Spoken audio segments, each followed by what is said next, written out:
నేను సందులో ఒకటి గుణసతి చెప్పబోతున్నాను.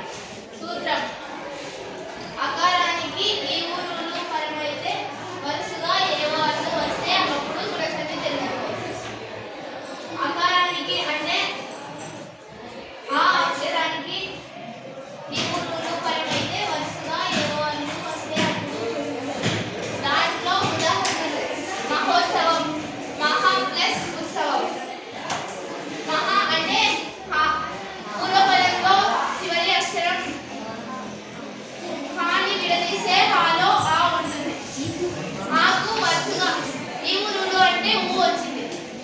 ఆకి ఊపరం అయితే మహోత్సవం, అక్కడ గుణసంతి జరిగినట్టు. ఇంకొకటి రాజేశ్వరి అంటే రాజా ప్లస్ ఈశ్వరి అని.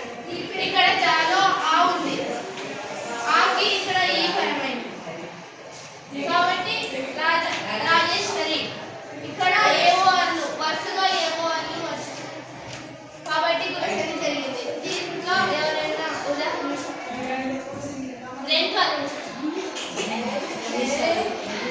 పరమేశ్వరుడు, పరమ ప్లస్ ఈశ్వరుడు.